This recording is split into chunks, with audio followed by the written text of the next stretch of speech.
pessoas que vêm à conferência, e tudo isso que a gente faz aqui tem um fundo, tem uma base. A primeira delas é a autenticidade. Nós somos isso aqui.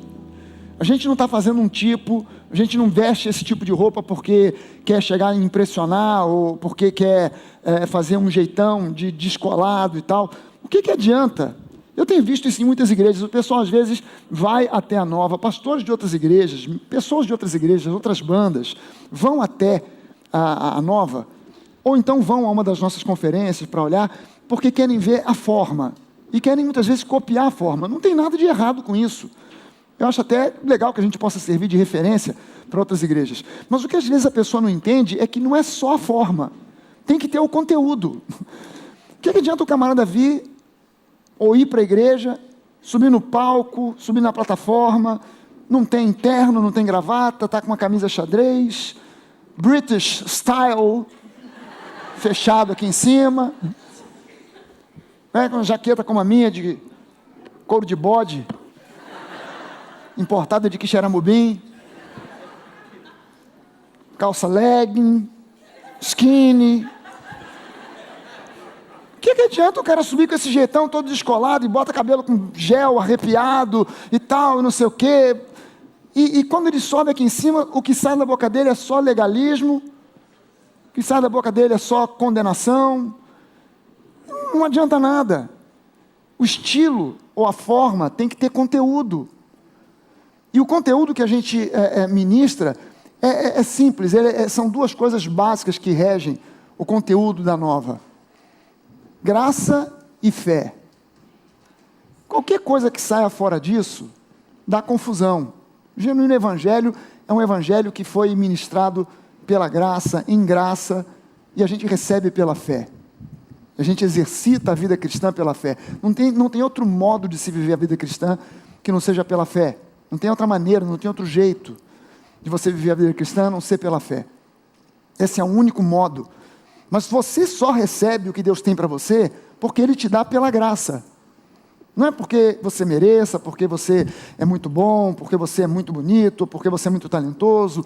Ele te dá o que dá pela graça. E você recebe pela fé. Você é salvo pela fé. E a própria fé, o apóstolo Paulo diz que não vem de nós. É algo que Deus nos concede pela graça. Nem isso é a gente que tem, ou é a gente que desenvolve, ou a gente já nasceu com isso, ou é um atributo da nossa personalidade. Não, isso tem a ver com algo que Deus planta na nossa vida, uma semente que Ele planta na nossa vida, que vai produzindo fruto ao longo de toda uma carreira. E importa viver pela fé hoje, amanhã e sempre. Não adianta você viver pela fé por um período de tempo. Não é viver pela religiosidade, é viver pela fé. É viver pela fé, é diferente da religiosidade. E o que a gente quer com a conferência é encorajar você cada vez mais a entender sobre a graça de Deus, a exercitar essa fé, a se encher dessa fé e viver pela fé. E essa vida é uma vida fantástica. Viver pela fé é diferente da religiosidade. Religiosidade é algo maçante, é chato, é cheio de 9 horas, de não me toques, de não pode isso, não pode aquilo, não pode assim, não pode assado, faça assim, faça aquilo outro. A vida pela fé é diferente. A vida pela fé é uma vida onde você vive on the edge, na beira do precipício. Você está sempre ali pela fé. É uma vida de adrenalina. É na adrenalina. É na adrenalina, meu irmão, não tem outra alternativa. Não é uma vida estática, tipo, não, eu estou na igreja. Mas lá na igreja, é bom. O pessoal lá é animado. Isso igual você é. Não, a vida pela fé é na adrenalina. Você ora. Às vezes a coisa não acontece no dia seguinte, não acontece na semana seguinte, está chegando o prazo, e você está vendo que o tempo está chegando, e Deus parece que Ele entra na última hora com a resposta, quando já estava tudo parecendo que já tinha ido para o brejo, que não tinha mais jeito, não tinha mais remédio, e Deus entra e vem com a resposta, e o milagre, você, respira aliviado. Meu irmão, a vida na fé é diferente do que as pessoas imaginam. As pessoas imaginam que a vida na fé é algo maçante, que é algo chato, que é religiosidade, que é uma coisa calma, tranquila, no mosteiro, retirado do mundo, isolado. Na vida pela fé não é nada disso. A vida pela fé é pauleira, é na adrenalina, é desse jeito. Amém? E é por aí que a gente tem que andar. E eu quero falar para você, nessa noite, sobre alguns princípios para você andar no verdadeiro shalom de Deus. Shalom é a palavra hebraica do Antigo Testamento que é traduzido como paz. É traduzido como, é simplesmente traduzido como paz. Mas shalom, quando você vai no dicionário de hebraico, você toma um susto de ver que a definição é enorme. Porque shalom não é só paz. Há igrejas até que se cumprimentam assim, né? Paz do Senhor, paz e graça, paz, irmão. Eu garanto para você que 90% ou mais das pessoas que falam isso num contexto cristão, paz do Senhor, paz e graça, paz e amor, ou sei lá o quê, 90% delas não sabem o que está falando. Porque paz, elas pensam que paz é só um tempo de tranquilidade, onde não tem mais confusão. E na verdade, eu acabei de dizer para você, a vida cristã é na adrenalina. É na beira do precipício, é andando encostado, quase até chegar no lugar seguro. É uma vida de aventura. É uma vida de aventura. O que é essa paz? Shalom. Shalom significa paz por fora, paz no ambiente, mas também significa paz por dentro. Shalom significa cura, shalom significa prosperidade, shalom significa vida abundante, família abençoada. Se você se der o trabalho de ir a um dicionário de hebraico para ver a definição, você vai encontrar tudo isso e muito mais. Então, na verdade, quando você diz para alguém paz do Senhor, ou paz e graça, ou que Deus te dê paz, você está dizendo para essa pessoa, olha, que Deus te dê saúde, prosperidade, vida abundante, família abençoada, que Ele cumpra os desejos do seu coração, os teus sonhos, que Ele te dê uma vida próspera, vitoriosa, porque tudo isso está embutido dentro do conceito de shalom. Agora, tem tanta gente na igreja, que às vezes está na igreja há tanto tempo, e não vive esse shalom. E eu quero levantar alguns princípios aqui, que conduzem você para lá, que conduzem você para esse shalom, que conduzem você para essa qualidade de paz, que não é a paz do mundo, porque Jesus disse isso, olha, a minha paz eu vos dou, eu vos deixo a minha paz, não é como a paz do mundo, eu não dou como o mundo a dá, é uma paz diferente, é algo diferente. Quando a gente olha para a igreja e vê as pessoas fora desse ambiente do shalom de Deus, eu fico angustiado, eu fico agoniado. E às vezes eu vejo que é só por falta de colocar em prática alguns princípios, que a gente sabe, conhece. Eu duvido que eu vá dizer aqui alguma coisa que seja uma novidade para você, que você vai lá e falar, não sabia disso. Meu queixo caiu. Eu garanto para você que não. Mas talvez você fale, caramba, bem que eu sabia, mas não estava colocando isso para funcionar na minha vida. Porque que a gente não tem muito, a tela que não está, eu pensei que a gente ia projetar aqui, ficou muito pequeno, mas eu coloquei aqui, é uma piadinha, é uma charge, de um cara meditando, buscando, o grande sábio buscando a paz interior. Mas como hoje todo mundo anda com celular, até o sábio tem um celular embutido ali debaixo da túnica, tocou o celular, quando ele atende, é a TIM mandando propaganda outra vez. Acabou com a paz do cara. Gente, lá em casa agora é um tal de tocar telefone. Quando eu atendo, tem uma voz que já é gravada. Alô, a GVT quer dar para você, isso e aquilo. E eu fico discutindo com aquele desgraçado, mas ele não está me ouvindo. Para de telefonar! Não adianta. E toca nas horas mais impróprias. Toca nas horas mais impróprias. É quando você está no banheiro. É quando você está, de repente, a minha esposa de repente está colocando o meu neto Vicente para dormir, toca o telefone, o garoto já... Nas horas mais impróprias, você está lendo um livro, você está no quarto, está meditando, está estudando a palavra, está orando, toca aquela desgraça, você pensa que é alguém, deve ser alguém da igreja, algum problema, alguma coisa, será que alguém foi para o hospital quando você... Alô, aqui é uma oferta, dá oi, então vai oferecer para sua avó. Tira a tua paz. Esse outro desenho aqui, duas meninas conversando, uma diz ali, não pise nisso aí. A outra pergunta, por quê? Porque a minha mãe quando pisa chora.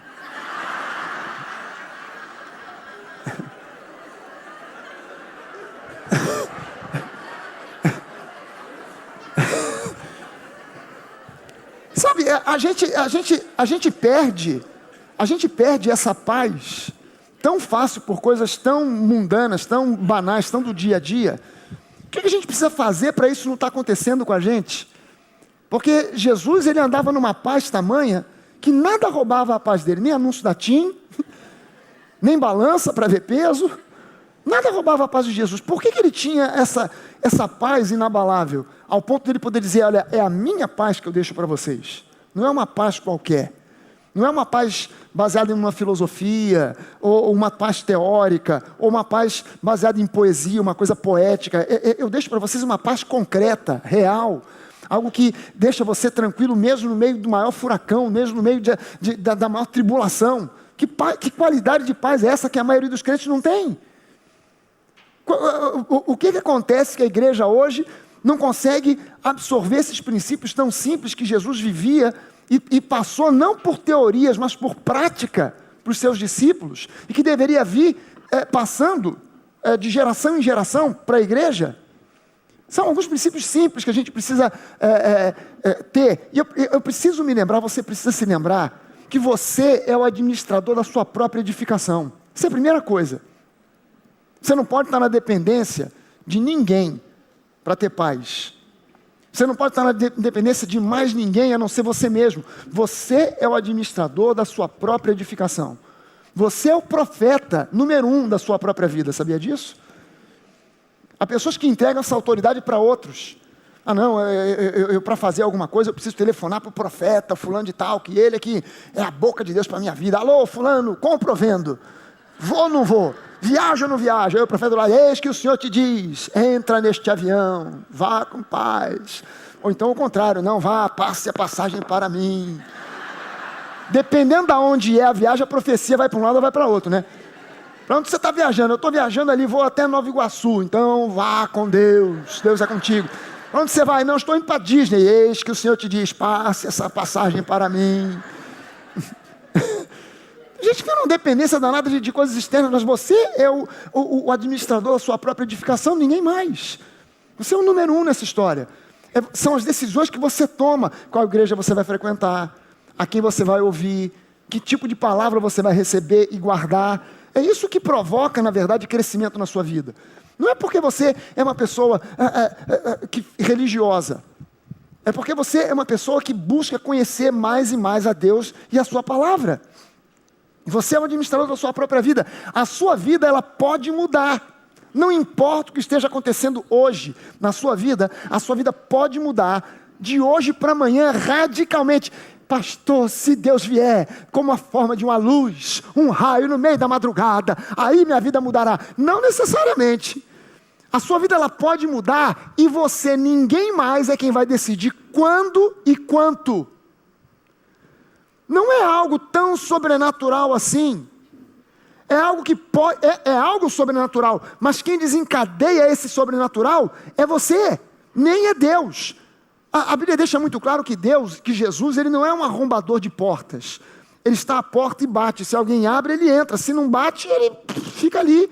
Ou vai embora, vai para outro lugar, mas ele não mete o pé na porta. Vou entrar, é o bope do Espírito. Bum! Não é isso. É você quem abre a porta. Quando a sua vida ela pode mudar. Pastor, eu preciso que a minha vida mude. Pois ela pode mudar, mas só vai depender de você. Ninguém mais. É de você e ninguém mais. É você quem vai decidir quando a tua vida vai começar a mudar e o quanto ela vai mudar. Isso está na tua mão. Primeiro princípio que vai levar você para o shalom de Deus. Medite na palavra de Deus todos os dias. Todos os dias. Medite no shalom de Deus todos os dias. A gente, aqui na minha igreja, aqui na igreja, na Academia da Fé, e na maioria das igrejas, sempre tem livraria, tem uma montoeira de livro.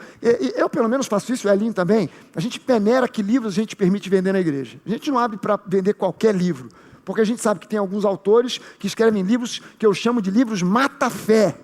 Você lê, quando você fecha, você está mais desanimado que quando começou a ler. Você quando fecha o livro, você está angustiado, deprimido, porque o que o cara colocou ali é uma injeção de desânimo, de depressão, de angústia. São citações baseadas em experiências de vida, em filosofia, e muitas vezes citando versículos bíblicos de forma até deturpada, e quando você lê aquilo, você sente um desânimo, não, porque a vida é assim mesmo, nós temos que aguentar, porque de manhã é pedrada, de tarde paulada, e de noite é uma surra que o diabo vem e dá, mas no céu tudo ficará bem, aleluia, você fecha o livro, aleluia, já me leva.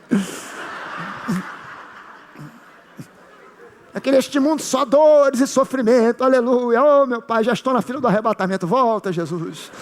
E leva, porque... E eu preciso...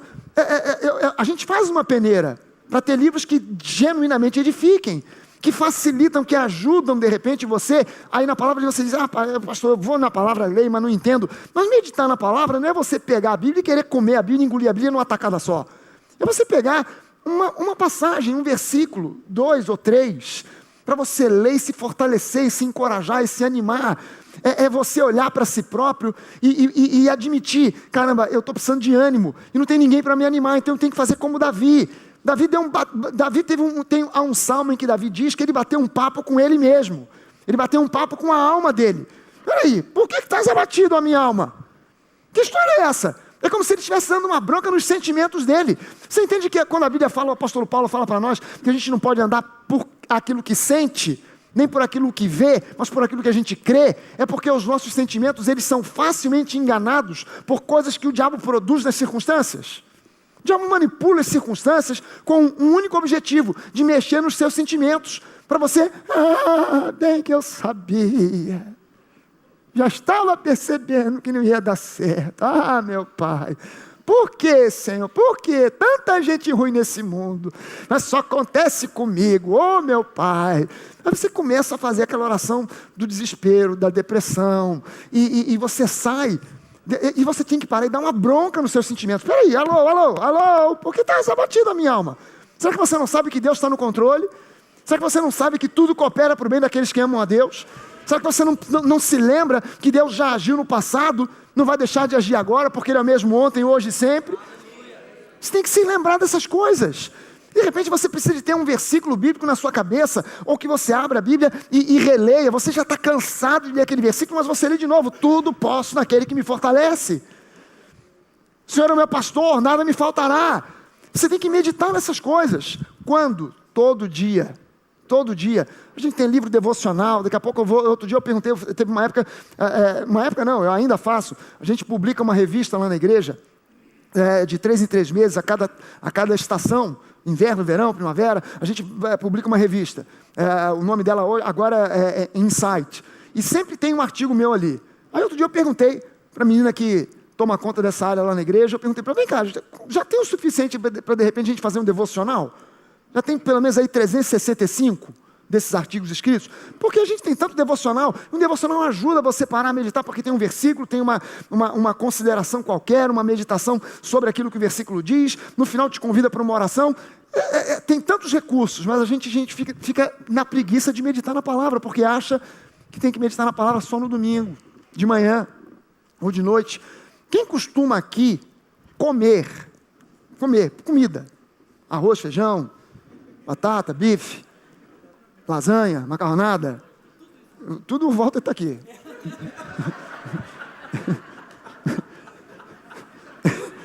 Você não acredita, Walter, fica em pé aqui, só para o pessoal saber, esse é meu guarda-costa. Quando eu conheci o Walter, ele era um palito. Mas ele sempre comeu feito um desesperado. E eu estava profetizando para ele, como é que foi a frase que o Rafa mandou falar um para o outro aqui, gente? Foi o Timóteo, como é que foi aquele que você mandou falar para o outro? Porque Jesus está sempre comigo, você é mais que vencedor. E eu disse para ele, porque Jesus está sempre contigo, eu já te vejo magro.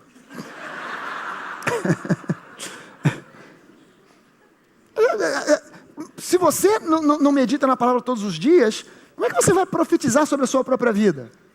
Como é que você vai ter um encorajamento que vem de dentro, que não depende de fatores externos, mas que depende unicamente daquilo que está dentro de você? O reino de Deus está dentro de vós.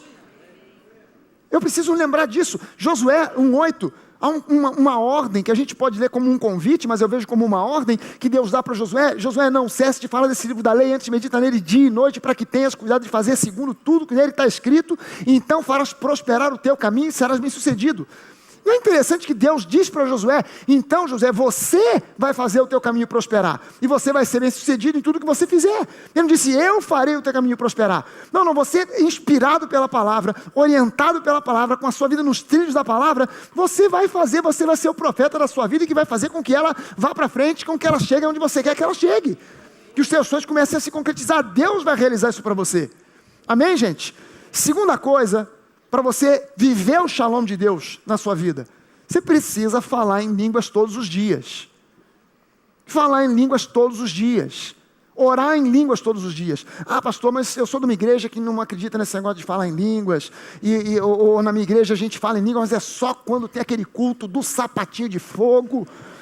Quando vai um missionário, quando vai um pastor lá muito ungido e tal, aí a gente fala. Ou eu já falei há 1 ano atrás, é só uma vez por ano. Ou eu já falei há 10 anos atrás, depois nunca mais. Você tem que entender que falar em línguas é um exercício como qualquer outra língua que você fale.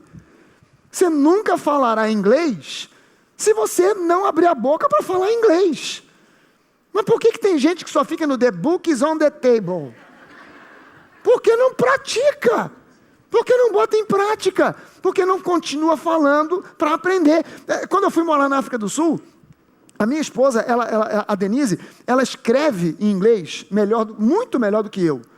Mas ela tem um problema para falar. Ela tem vergonha, ela tem medo, ela fica toda travada para falar. Mas quando ela escreve, você vê que ela sabe. Porque ela escreve em inglês muito melhor do que eu.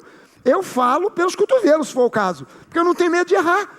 Mas ela não, ela fica toda travada. Quando a gente foi morar lá, isso ainda era mais acentuado. A gente foi morar na África do Sul e a língua que une todo mundo lá é o inglês. Isso era mais acentuado ainda. E ela queria ficar colada comigo para tudo quanto é canto que a gente ia. Para eu ir falando por ela. Diz para ele isso, diz para ela aquilo. E eu tinha que ficar no meio. O que eu fazia? De vez em quando a gente entrava no shopping, no supermercado, eu dava uma de João sem braço e dava um perdido nela.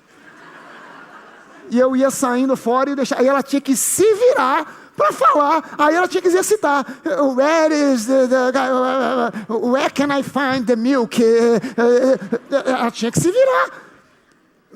O que bloqueava ela de falar? A falta de abrir a boca para exercitar e falar o que ela já sabia. Gente, falar em línguas não tem mistério nenhum. Não tem mistério nenhum. É que as pessoas mistificam essa história do batismo com o Espírito Santo e ficam esperando alguma coisa acontecer.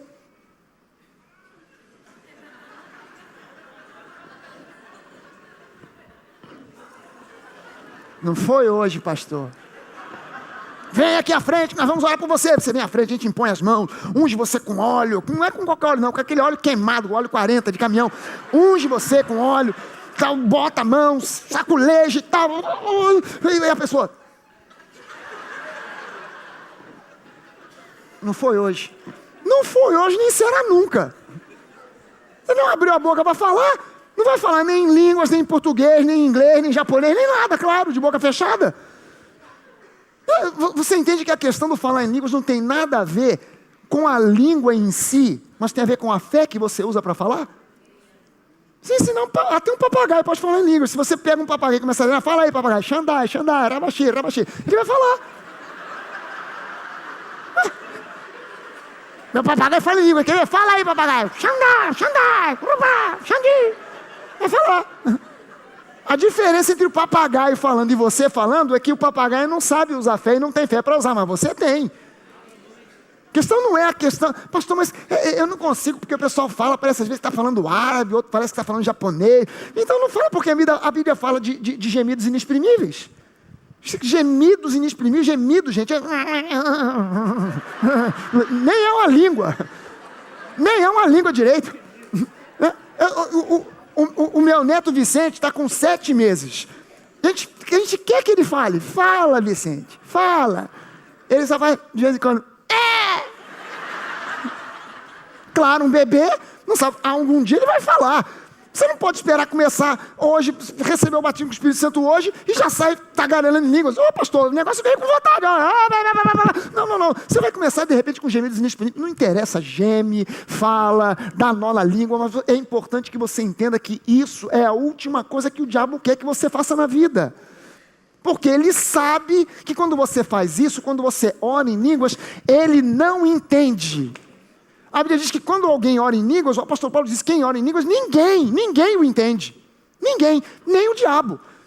Quer dizer, quando você ora em português, ele até ainda entende. Ele está pedindo isso e aquilo, aquilo outro. Vamos tentar cercar para lá e cercar para cá, para não deixar. Olha aí, todos os demônios alertam, porque o cara pediu aí a salvação do fulano e pediu uma bênção material, cerca tudo aí, ele se mobiliza. Mas quando você ora em língua, ih, rapaz, não estou entendendo nada. E agora? O que ele vai fazer? O que ele vai fazer? O que ele está pedindo, meu Deus do céu? Ai, ai, ai. Não estou entendendo. Alguém faça alguma coisa. Tem algum demônio que sabe interpretar? O demônio também não sabe. Lascou para ele. Então, a última coisa que ele quer é que você ore em línguas. E aí o diabo se encarrega de ir a certas igrejas e colocar essa doutrina de que não, a igreja tem os pentecostais e tem os tradicionais. Nós não somos iguais a eles. Não somos irmãos. Querendo ou não, gostando ou não, vai encontrar comigo lá no céu. Vai dar de cara comigo. Não tem jeito. E o que é pior, vai encontrar comigo e eu lá em cima eu vou olhar e vou falar em línguas agora na sua cara.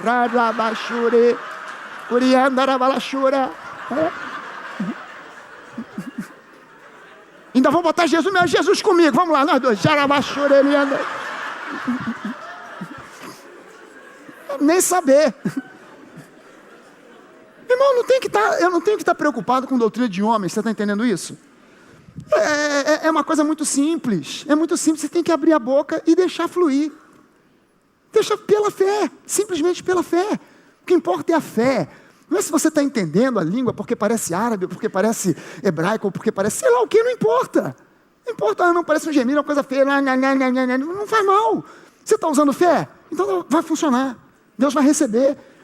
Você está pedindo coisas que você não sabe, você está intercedendo por alguém que você não está nem imaginando, você está dando a Deus adoração e louvor, você não está nem entendendo isso, você está orando por si mesmo, está edificando a sua própria vida e não está nem fazendo força para isso.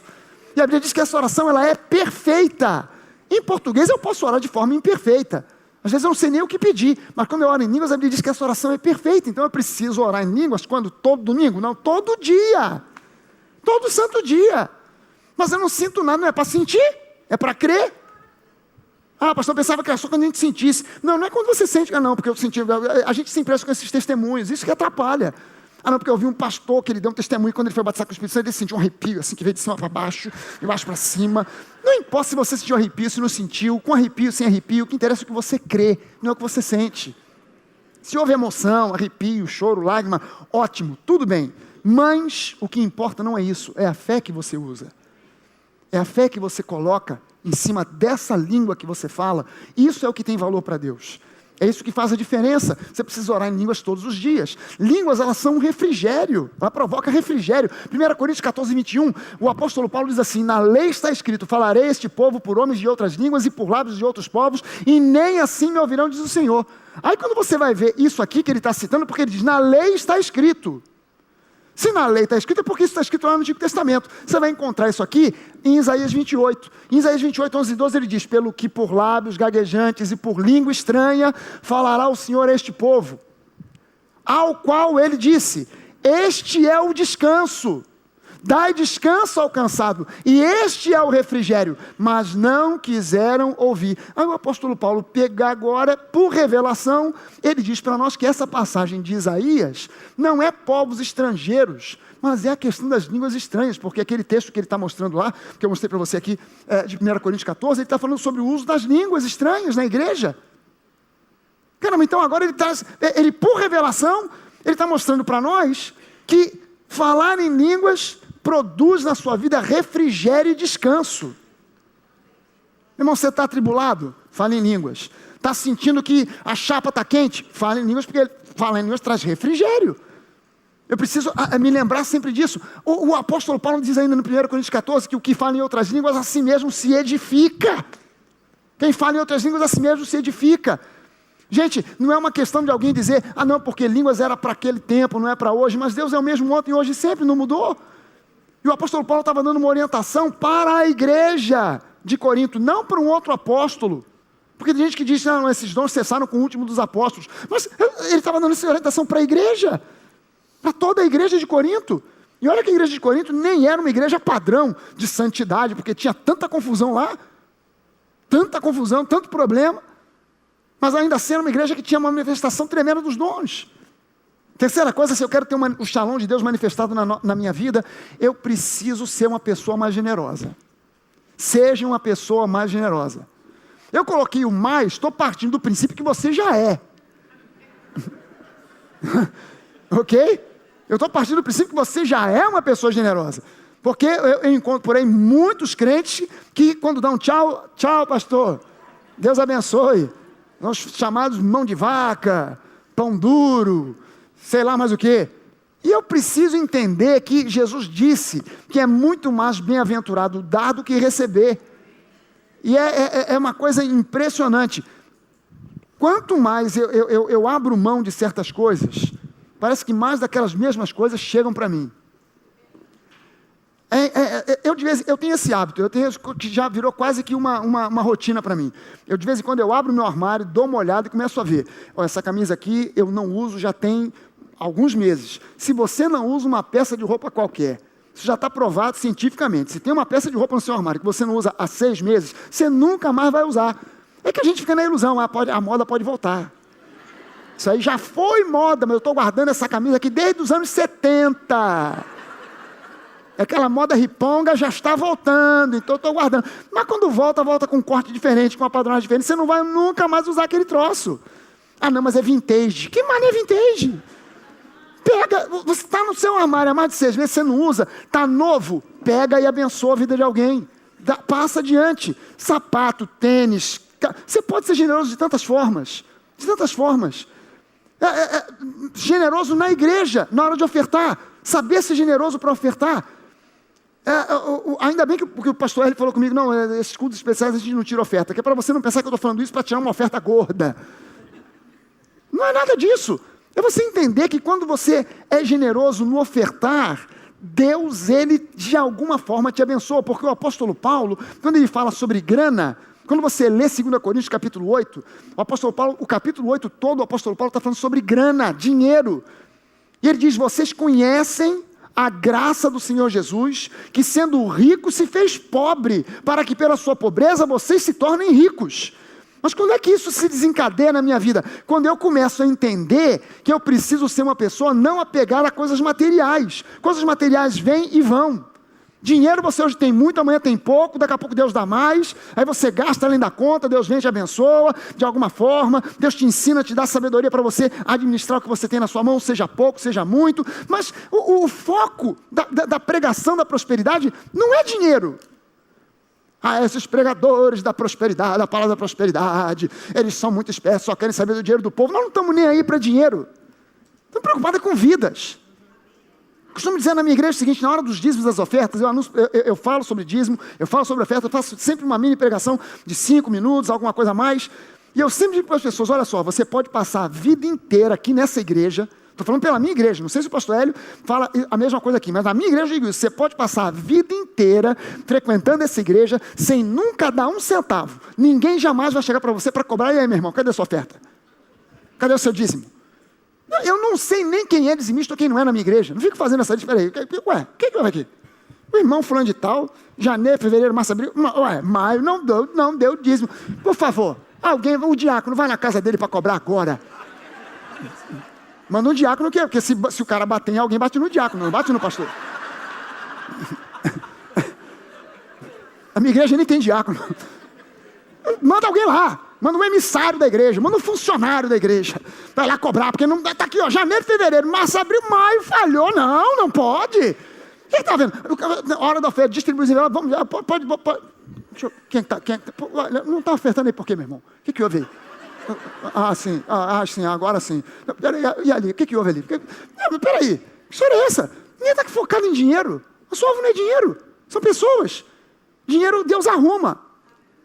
Dinheiro Deus traz.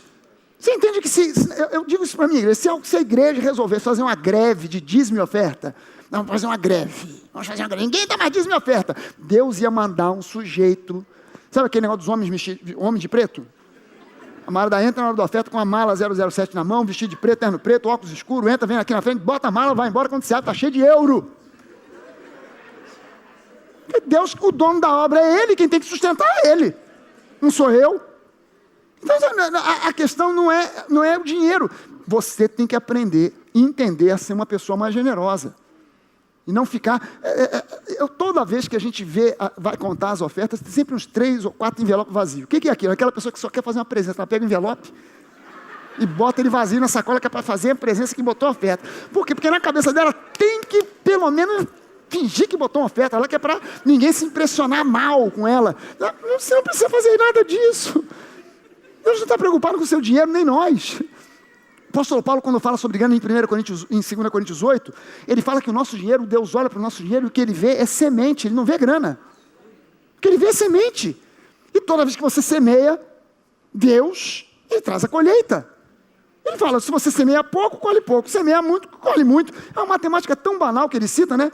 Uma aritmética infantil. Quem semeia muito, colhe muito. Quem semeia pouco, colhe pouco. Por quê? Porque Deus não olha para o seu dinheiro como dinheiro. O que ele vê é semente. E a intenção dele é que você tenha uma colheita farta e abundante. Mas você precisa aprender a ser uma pessoa mais generosa. Não arraigado ou firmado nas coisas materiais. Você tem que entender que Deus está em primeiro lugar. Coisas materiais vêm e vão. Amém, gente? Dá e dá-se-vos-á, boa medida, recalcada, sacudida, transbordante, generosamente vos darão, porque com a medida que vocês tiverem medido, vos medirão também. Se você é uma pessoa generosa, serão generosos com você. Pessoas serão generosas com você. Quarto lugar, seja uma pessoa grata. Você quer ter o shalom de Deus funcionando na tua vida? Seja uma pessoa grata. Aprenda a ser uma pessoa grata. Desenvolva essa coisa de gratidão na sua vida. Aprenda a orar mais dando graças a Deus por qualquer coisa, por tudo e por nada. Aprenda a se posicionar para orar dando graças. Senhor, eu te dou graças por qualquer coisa, pelo alimento. A gente às vezes só dá graça por causa da comida. Dê graças por qualquer coisa, por tudo e por nada. Aprenda a ser uma pessoa grata. Pessoas gratas, grave isso aqui, pessoas gratas são pessoas mais felizes. Eu estou falando para você uma citação de um trabalho que eu li. Um trabalho, não é um trabalho científico. E o camarada chegou à seguinte conclusão: pessoas gratas são pessoas mais felizes. Não é o contrário, porque em geral as pessoas felizes são pessoas mais gratas. E não é isso. Pessoas gratas se tornam pessoas mais felizes. Quanto mais grato você é, mais feliz você se torna. E isso vai produzindo o shalom, vai te dando espaço para você entrar no shalom de Deus, na paz genuína. Colossenses 2, 6 e 7 diz lá: ora, como recebestes Cristo Jesus o Senhor, assim andai nele radicados e edificados, confirmados, tal como fostes instruídos, crescendo em ações de graças. Crescendo, ou seja, dando cada vez mais graças a Deus por tudo aquilo que Ele tem produzido e vai produzir ainda na sua vida. Efésios 5, de 15 a 20 diz lá: portanto, vede prudentemente como andais, não como necios, ou seja, como tolos, e sim como sábios, remindo o tempo, aproveitando bem o tempo, porque os dias são maus. Por essa razão, não vos torneis insensatos, mas procurai compreender qual a vontade do Senhor. E não vos embriagueis com vinho no qual há dissolução, mas enchei-vos do Espírito, falando entre vós com salmos, entoando e louvando de coração ao Senhor com hinos e cânticos espirituais, dando sempre graças. Dando sempre graças. Você reparou que o apóstolo Paulo, ele colocou isso aqui, o dar graças, ao lado das coisas mais espirituais? Ele citou uma porção de coisas naturais, mas ele agora fala de coisas mais espirituais. E ele não diz simplesmente: orem em línguas, cantem em salmos e louvem. Não, deem sempre graças, dando sempre, não de vez em quando, não quando uma bênção especial chega, mas dando sempre graças a Deus por tudo. É óbvio que esse por tudo aqui não é por uma doença, não é por uma falência, não é por falta de dinheiro. Eu não dou graças a Deus pela falta de dinheiro. Senhor, muito obrigado, porque eu estou duro feito um coco. Não, eu não dou graças a Deus pela falta de dinheiro, mas eu dou graças a Deus apesar da falta de dinheiro. Eu não dou graças a Deus pela doença, mas eu agradeço a Deus apesar da doença, porque eu sei que o Deus a quem eu sirvo, Ele conhece as minhas necessidades. Ele é um Deus que faz prosperar, Ele é um Deus que cura, e Ele vai entrar no circuito. Quando eu levantar as minhas mãos para me render a Ele em gratidão. Não quando eu vou para um canto gemer e chorar: Senhor, tu não estás vendo meu sofrimento, age, toma uma providência. Não precisa fazer essa oração para Deus. Ele já sabe do teu problema, Ele já sabe da tua luta. O que você precisa é essa ação de fé. Senhor, eu te agradeço. Estou numa luta tremenda, mas eu te agradeço porque eu sei que o Senhor está operando. Já enviou os anjos, eu posso ver pelos olhos do Espírito os anjos batalhando, botando os demônios para correr, levando embora essa enfermidade, levando essa crise financeira embora. Essa crise não vai me atingir. Em nome de Jesus. Todo mundo com medo, o desemprego está aumentando, eram 10 milhões, agora são 11. Ai, meu Deus, será que eu estou na lista também? Não, Senhor, eu te dou graças, porque para mim não vai faltar nada. Eu te dou graças porque para mim, ainda que eu seja demitido do meu trabalho, se eu for demitido, eu sei que Deus tem coisa melhor para mim. Eu não temerei, que mal me poderá fazer o homem, o Senhor é que toma conta da minha vida. Eu preciso me posicionar para dar graças a Deus em tudo. 1 Tessalonicenses 5,18, em tudo dai graças, porque essa é a vontade de Deus em Cristo Jesus para convosco. Em todas as oportunidades dê graças. Em quinto lugar, seja uma pessoa conciliadora. Deixa de ser crente cri-cri, que cria confusão com Deus e o mundo. Você tem que aprender a ser uma pessoa pacificadora, conciliadora. Como é que você quer andar no shalom de Deus, sendo uma pessoa encrenqueira? Como é que o encrenqueiro vai andar no shalom, na paz? Não tem como, são duas coisas antagônicas. Então eu preciso aprender a me posicionar como uma pessoa conciliadora, não uma pessoa criadora de caso. Sabe aquelas pessoas na igreja que só cria caso? Aqui na Academia Fé, graças a Deus, não tem nenhum. Aleluia, oh aleluia. Mas tem umas pessoas que estão na igreja e parece que não se converteram, gente. Continua cri-cri, chato, cria casa por tudo e por nada. Às vezes cria casa por causa de lugar para sentar. Este lugar aí sempre foi meu. Há 5 anos que eu venho aqui na Academia da Fé, sempre sentei nesse lugar. Por favor, retire-se, esse lugar é meu. Mas que coisa, aí manda chamar o pastor, manda chamar todo mundo. Eu quero saber quem é a pessoa responsável que eu quero pegar no meu lugar, pastor. Estou indo embora dessa igreja, não volto nunca mais. Por causa do lugar. Por causa de gente de bobagem, crime encrenca, sai da igreja, às vezes por causa de pouca coisa pequena, porque se estranhou com alguém. Não, aquele irmão, ele foi ríspido comigo, nem te viu, esbarrou e não viu, foi sem querer. Pastor, eu estou magoado. Mas por quê? Porque o irmão passou por mim, não disse oi, não disse olá. Tem que deixar de ser pessoa, você tem que ser uma pessoa mais conciliadora, senão você nunca vai andar no shalom de Deus. Tem que aprender a ser uma pessoa conciliadora. Romanos 12, o amor seja sem hipocrisia, detestai o mal, apegando-vos ao bem, amai-vos cordialmente uns aos outros, com o amor fraternal, preferindo-vos em honra uns aos outros. No zelo não sejais remissos, sede fervorosos de espírito, servindo ao Senhor, regozijai-vos na esperança, sede pacientes na tribulação, na oração perseverantes, compartilhai as necessidades dos santos, praticai a hospitalidade, abençoai os que vos perseguem, abençoai e não amaldiçoeis, alegrai-vos com os que se alegram, chorai com os que choram, tende o mesmo sentimento uns para com os outros, em lugar de serdes orgulhosos, condescendei com o que é humilde, não sejais sábios aos vossos próprios olhos, não tornei a ninguém mal por mal, esforçai-vos por fazer o bem perante todos os homens, se possível, e o quanto depender de vós, tende paz com todos os homens, sejam conciliadores, não vos vinguei a vós mesmos, amados, mas dei lugar à ira, porque está escrito, a mim pertence a vingança, eu é que retribuirei, diz o Senhor. Não é dar lugar à sua ira, é dar lugar à ira dele, é tirar a sua de campo e deixar Deus manifestar. E a ira de Deus se manifesta assim: vou te vingar, vou fazer uma vingança com aquela pessoa que te fez o mal, você vai ser vingado, eu vou tocar no coração dela e ela vai se converter, vai sentar do seu lado na igreja, você vai abraçar, vai beijar. Não, pastor, em nome de Jesus, Deus, não faça isso. Se aquela pessoa vier na mesma igreja que eu vou estrangular aquela pessoa, em nome de Jesus. Mas essa é a vingança do nosso Deus, é fazer o inimigo se voltar para ele próprio, se voltar para ele, se tornar um cristão. Pelo contrário, se teu inimigo tiver fome, dá-lhe de comer, se tiver sede, dá-lhe de beber, porque fazendo isso amontoarás brasas vivas sobre a sua cabeça. Não te deixes vencer do mal, mas vence o mal com o bem. Essa é uma outra chargezinha que eu coloquei aqui, 2 cachorrinhos conversando. Aí o de lá de cima diz o creme diz pro pretinho: você não se cansa de ser legal com todo mundo? Algumas pessoas se aproveitarão desse seu jeito. Aí o outro respondeu: mas isso é um defeito delas, não é meu. Eu preciso me posicionar para entender o seguinte: quando eu me torno uma pessoa conciliadora, obviamente que vai ter gente que vai querer tirar proveito disso, mas isso é defeito dela, não é meu. É problema dela, não é meu. Eu vou continuar sendo aquilo que Deus me chamou para ser. Eu não vou me amoldar segundo os padrões do mundo, porque o mundo é mau. O mundo está no maligno e sempre vai ser mau. E você sempre vai ser visto pelo mundo como um bobo, como alguém que devia agir com um pouco mais de firmeza, e você se deixou levar, e abençoou aquela pessoa que não merecia.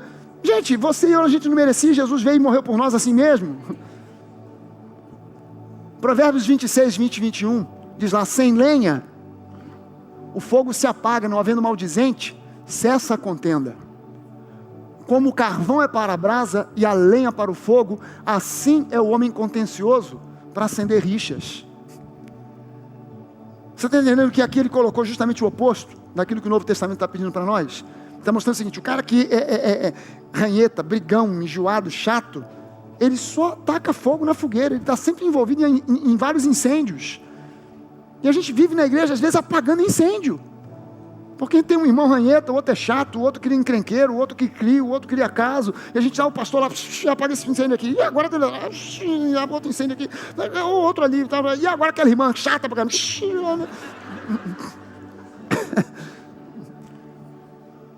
Você quer o shalom de Deus fluindo na sua vida? Vamos ficar de pé, nós vamos orar.